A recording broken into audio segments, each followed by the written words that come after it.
Hi, and welcome back. Now that you've looked at the Amazon leadership principles and hopefully identified for yourself where you would place each of those principles, expert, achiever, or catalyst, let's go through them one by one together. Let's start with the first one, customer obsession. When I take this into my courses, people give very different answers. We have the whole spectrum from expert to achiever to catalyst. Now, customer obsession, based on how Amazon has described it on their website, does not really tell us which kind of leadership behavior it is. But for me, I would exclude expert, because when we look at the expert interview that we heard about earlier, this person did not go and talk to customers at all. They believed they knew everything. So it's either the achiever, or for me personally, even more the catalyst, because customer obsession is not only something that one leader has.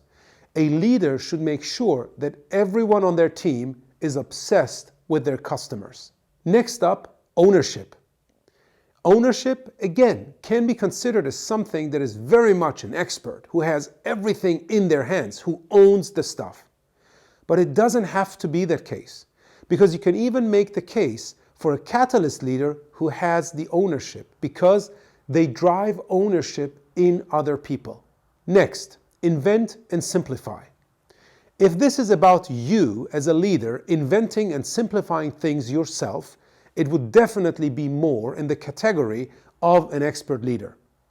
But you can make the case for achiever and catalyst as well. But in this case, I would rather stick to the expert leader. Number 4, leaders are right a lot. Similar to the other three, we can make the case for each type of leader. But what I want to emphasize here is that being right a lot is not something that would be contrary to a catalyst leader. Many people believe if you are right, you're acting based on your expertise. Remember, a catalyst has an expert in them. Number 5, learn and be curious. This, for me, is one of the key characteristics of any catalyst leader. They not only want to provide an environment for other people to learn through experimentation, they're also curious and they consider themselves as lifelong learners. Number 6, hire and develop the best. Both the hiring, but especially the development of the best, is for me referred to the catalyst leader, because none of the other two leadership types has so much focus on people development. Number 7, insist on the highest standards. A lot of people refer to this as a clear sign, as a clear characteristic of the expert leader. One could also make the case for the achiever leader, who sets the standards and expects everybody else to achieve them. I'm okay with that, but be aware that a catalyst leader is not someone who by definition would have low standards. In contrary, a catalyst leader, providing the purpose, can also set expectations with regards to standards. Number 8, think big. For me, this is one of those very clear catalyst leader characteristics. Thinking big, providing purpose, providing guidance, and making everyone aligned around that is one of the key strengths and the abilities of a great catalyst leader. Number 9, bias for action. This definitely falls much more into the camp of the expert, maybe even the achiever leader. So rolling up your sleeves, as we saw this happen with the attending doctor in the ER, is a clear characteristic of the expert, and that expert can of course be part of the catalyst, but this is the expert behavior being demonstrated. Number 10, frugality. Frugality is all about resourcefulness, not overspending. And this one, in particular, cannot be associated with any one of those three leadership styles. You can make the case for all of them, so I would leave it with that. Number 11, earn trust. This is not only about your employees, it's also about your peers, about your supervisors.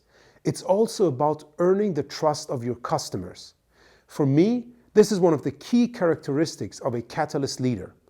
Through providing a safe space, they also earn trust of the people around them, including their customers. Number 12, dive deep. This is another one of those where I would clearly say moves the needle much more towards expert leadership. You need to dive deep into the topics. It doesn't necessarily mean, though, that you have to make ultimately all of the decisions. You can dive deep and challenge others. You can dive deep and help others make better decisions. Number 13, have backbone, disagree, and commit. This is one of the great things that I have seen Catalyst leaders do. Create an environment where people can disagree with each other, where people can argue with each other, but ultimately get out of that meeting with a clear commitment from everyone. So fighting for your idea, for your perspective, is not necessarily associated to expert or achiever.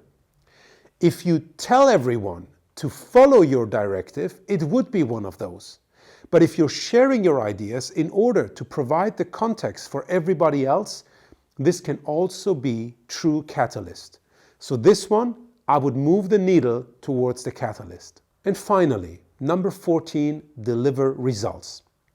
Delivering results is a characteristic that we would see in each of them. The expert delivers results by themselves. The achiever creates the clear direction where to go and what to do, not how to do it, and through that achieves stuff, delivers results. But a catalyst is also very much focused on the delivery of results. But what they're also focused on is that the delivery of results does not necessarily have to happen through them or by them. They can provide the environment so that everybody else can deliver better results for their customers. So this was a deep dive into the 14 leadership principles at Amazon. In our next video, we will explore the leadership values at Google. See you there.